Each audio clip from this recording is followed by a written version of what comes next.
Gusto mo ba ng masarap na kalderetang baka? Tara, luto tayo nito. Dito, nagsasangkotsa tayo ng baka. Sinangkotsa natin yan sa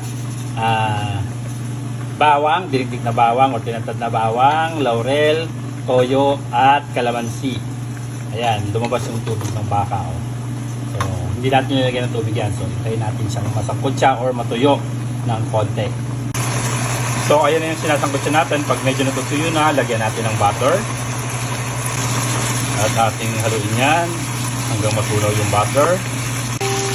Ayan, kapag tuyo na nagmamantika, pwede na natin ilagay ang ating tomato paste. Ayan, importanteng lutuin ang tomato paste para sa lasa o dilaw. Gusto natin sa tomato. Once na maluto ng ating tomato paste, pwede na natin ilagay ang ating Sprite. At haluin. Inaan ng bahagya ang apoy at ating takpan hanggang sa kumulo at lumambot ang karne. So ayan, kapag malambot na yung karne at malapot na yung ating sarsa, ilagay na natin ang ating red onions. Sunod na rin natin ilagay ang ating piniritong patatas at carrots, ang ating hiniwang hotdogs,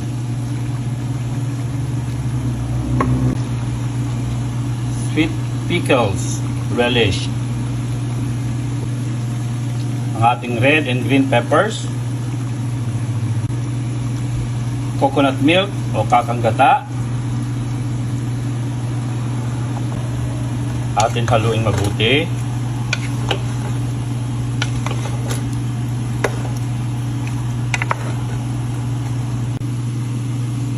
Lagyan din natin ng beef powder. Konting asukal, optional kung gusto niyo medyo matamis-tamis.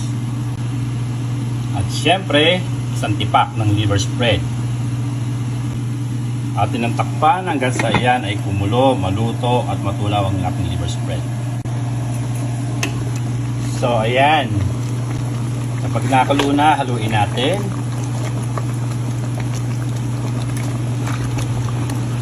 Wow, ang sarap niyan.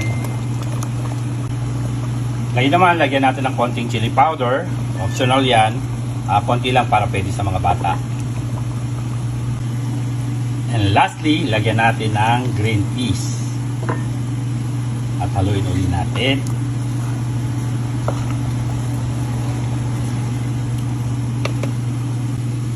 At ating muling takpan hanggang sa maluto na ang ating mga huling ingredients. Ayan, nakulo na. Luto na ito. Tara, kain na. Abang sarap niya, no? Lambot.